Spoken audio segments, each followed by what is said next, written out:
Assalamualaikum warahmatullahi wabarakatuh. Asyhadu an la ilaha illallah wahdahu la syarikalah wa asyhadu anna Muhammadan abduhu wa rasuluh. Allahumma salli ala Muhammad wa ala alihi wa sahbihi wa barik wa sallim. Qala rabbi shrah li sadri wa yassir li amri wahlul 'uqdatam min lisani yafqahu qawli. Alhamdulillah, segala puji bagi Allah yang telah memberikan begitu banyak kenikmatan, ya, terutama kenikmatan yang terbesar yaitu kenikmatan iman, kenikmatan Islam, kemudian kenikmatan kesehatan dan kenikmatan berukhuwah, sehingga kita masih diberi kesempatan oleh Allah untuk saling menyapa, untuk saling bersilaturahmi, bertolabul ilmi walaupun masih dalam online, ya. Salawat dan salam kita aturkan kepada uswah dan junjungan kita Nabi besar Muhammad sallallahu alaihi wasallam, kepada para keluarga, para sahabat, para tabi'in, serta orang-orang yang selalu istiqomah di jalan. Dan semoga kita berharap kepada Allah bahwasanya nama-nama kita sudah tercatat di Lauhul Mahfuz sebagai hamba yang istiqomah hingga Allah mempertemukan kita kembali dengan Rasulnya di surga nanti. Amin amin ya rabbal alamin. Baik ibu-ibu yang dirahmati Allah, ya, insya Allah pada pertemuan pekan ini kita melanjutkan materi yang kemarin, ya. Tentunya ibu-ibu masih ingat, ya, kemarin kita sudah membahas di materi Tarbiyatul Aulad tentang bagaimana ciri tiga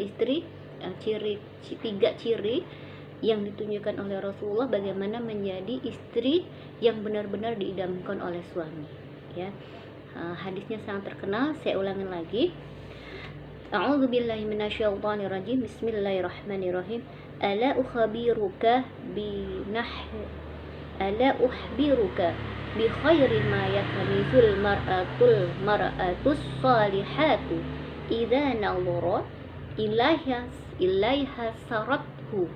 Ya, yang pertama kemarin, wa idza maraha ata'athu wa idza khaba anha hafizathu.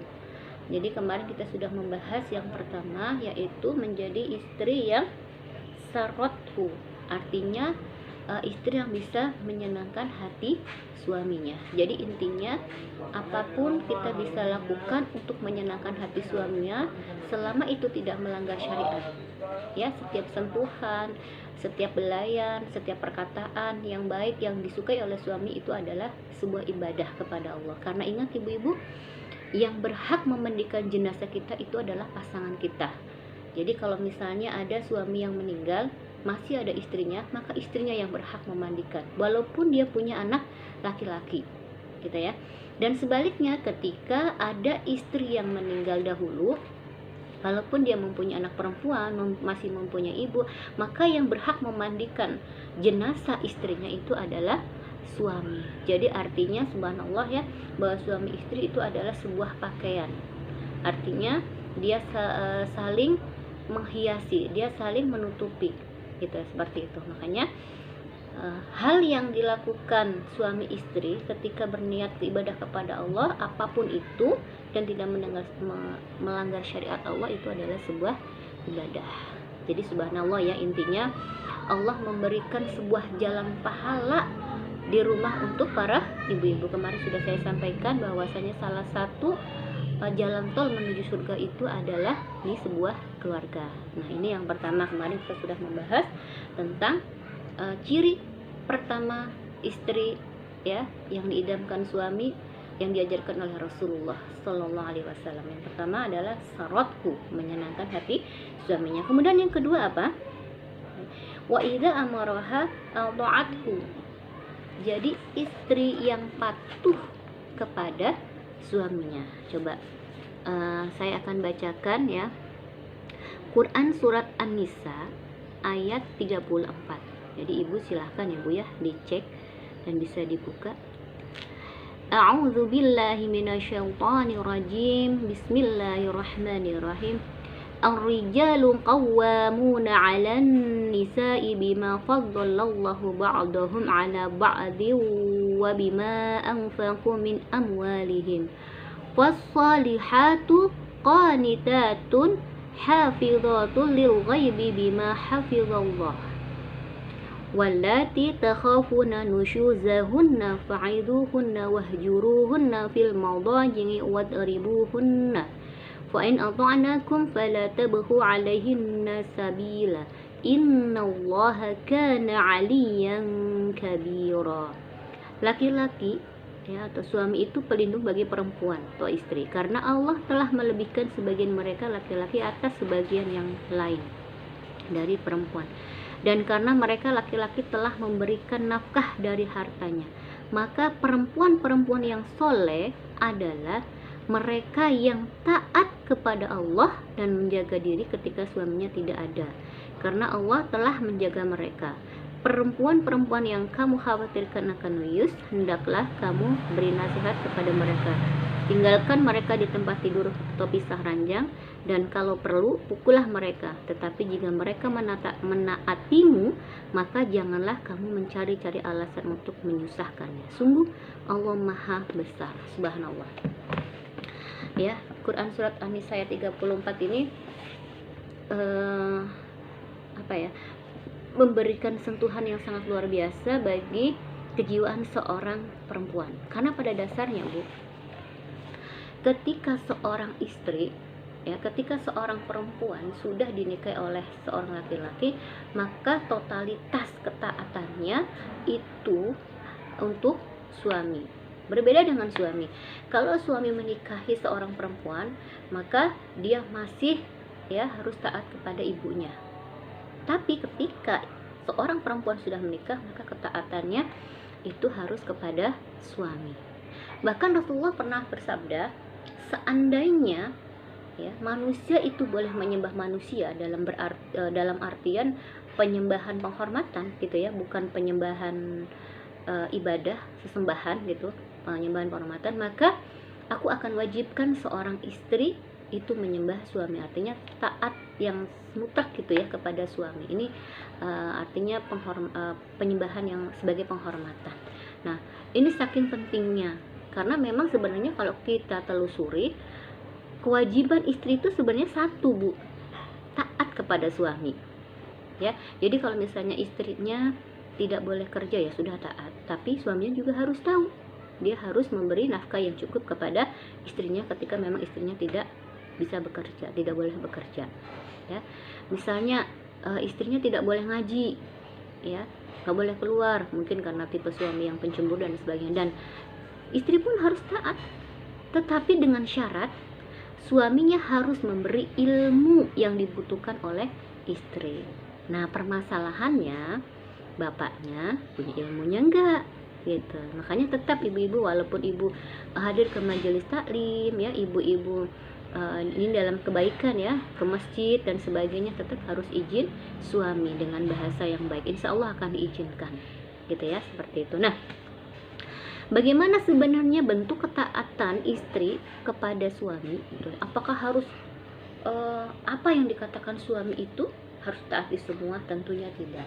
Artinya sepanjang apa yang diperintahkan suami itu tidak melanggar syariat, maka seluruh perintah suami harus kita taati.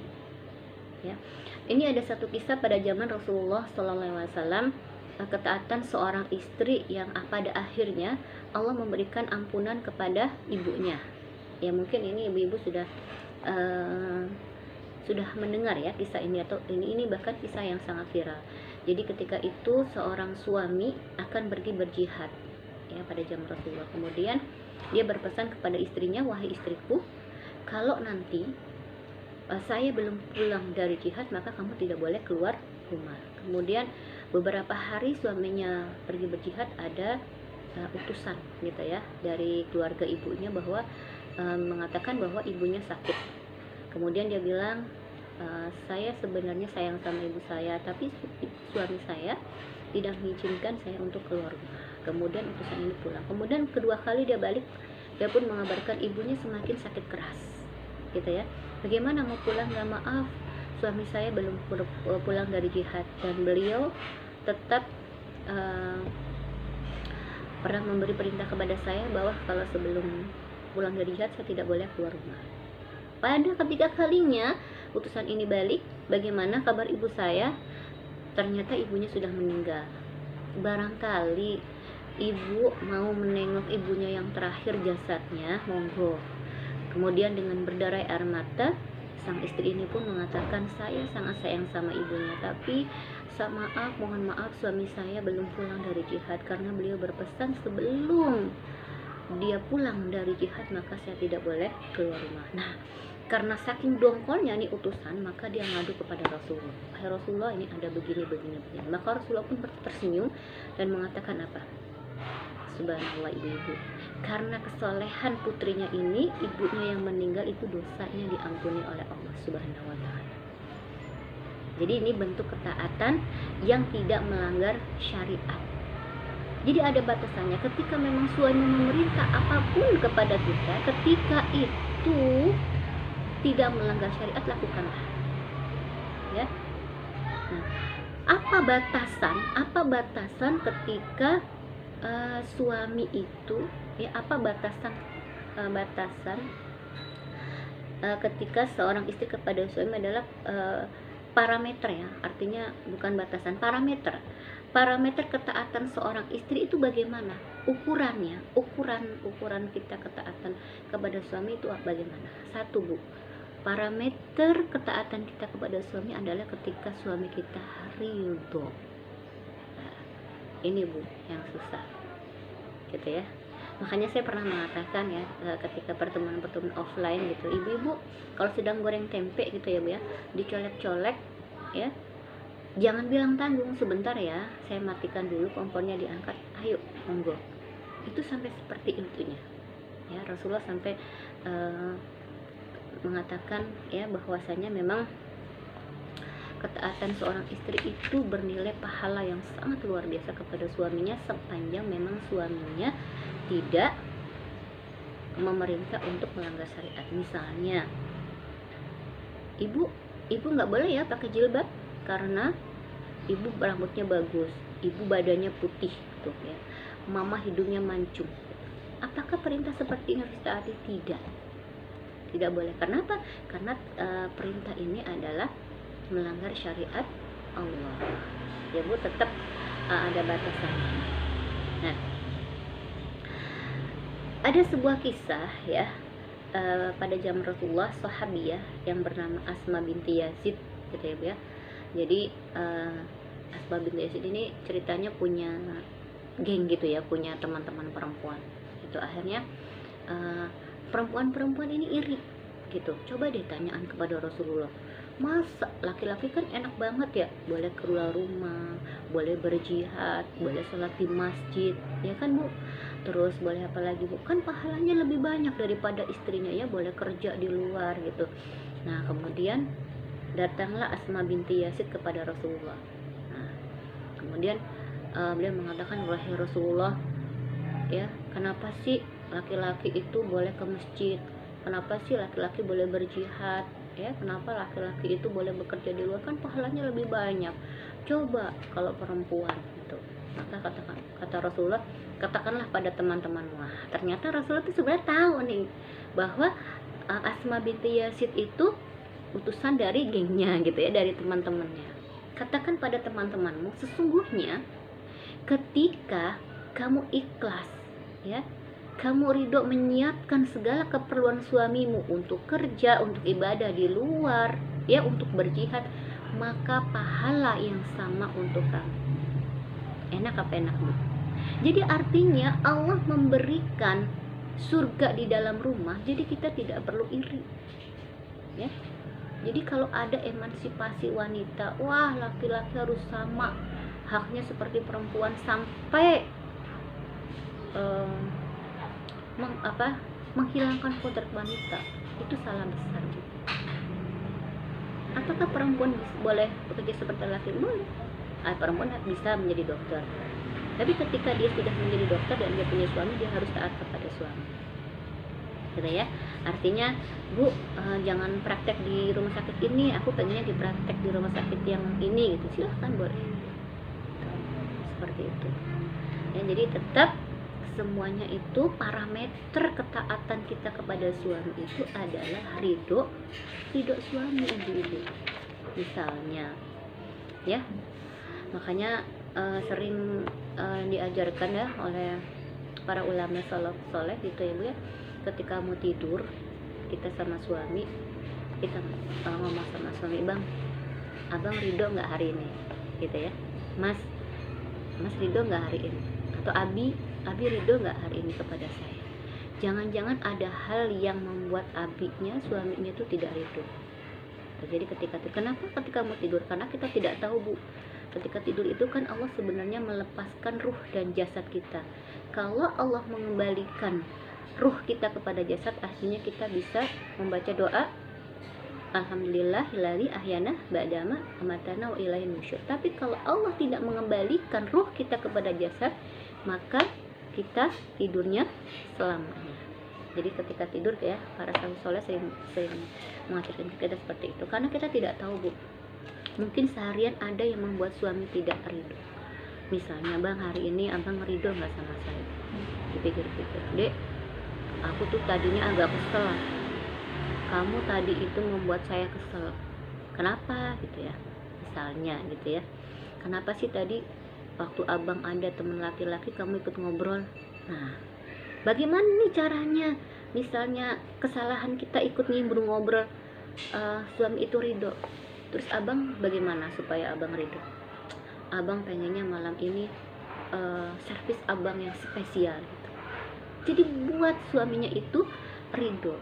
Ketika sudah membuat bahagia suaminya ridho, itu parameter ketaatan seorang istri kepada suami ridho. Bahkan Rasulullah Shallallahu Alaihi Wasallam pernah bersabda, ya, saya bacakan ya Bu. Ayyuma mra'atin matat wa zawjuha anha radin dakhalal jannah. Setiap perempuan yang meninggal dunia, ya, setiap perempuan yang meninggal dunia sedangkan suaminya ridho kepadanya, maka dia masuk surga. Hadis riwayat Ibnu Majah dan Tirmizi. Artinya apa Bu? Sepanjang perjalanan kehidupannya, ya, sepanjang istrinya menemani dalam kehidupannya, suaminya ridho. Ya Allah, istriku orang baik ya Allah, dia meninggal duluan, saya ikhlas karena dia sangat baik kepada saya tidak pernah dendam kepada dia, maka terimalah dia di sisinya. Insya Allah ketika suaminya itu ridho dan yang diingat itu adalah kebaikannya, maka ganjaran surga bagi istrinya. Sekali lagi Bu, bahwasanya banyak hal di rumah ya Bu yang bisa mengantarkan seorang wanita kepada ke surga, ya, seperti itu. Jadi tidak perlu resah, ya. Baik ibu-ibu yang dirahmati oleh Allah, itu ya Bu ya, ketaatan kepada suami. Jadi intinya taat kepada suami itu adalah wajib bagi seorang istri, dan batasan ketaatannya itu adalah ketika suami memerintahkan tidak melanggar syariat. Dan parameter ketaatan seorang istri kepada suami itu adalah ridho suami. Jadi intinya kalau suami senang, ya, apa yang kita lakukan, ya, insya Allah itu adalah sebuah keridhaan Allah juga kepada seorang istri. Karena ingat, ketika istri sudah menikah, maka ketaatan utama itu bukan lagi kepada orang tua, tapi kepada suami. Ini yang poin kedua, ya. Yang pertama kemarin sarathu, menyenangkan hati suami. Yang kedua adalah ta'athu. Kemudian yang ketiga wa idza khaba anha hafizathu. Apa ibu-ibu? Ya. Dia bisa menjaga kehormatan suaminya ketika suaminya pergi. Anha hafizathu. Nah, ibu-ibu yang dirahmati oleh Allah Subhanahu wa taala, ini poin yang ketiga, ini juga tidak kalah pentingnya. Kenapa Bu? Ya, kita itu wajib menjaga kehormatan suaminya. Coba ya. Sekarang kita renungkan, ketika kita sudah menikah, kita menyandang nama siapa Bu? Betul, menyandang nama suami. Ketika orang belum kenal saya, namanya Lina, ya, ketika baru pindah, ya, siapa namanya?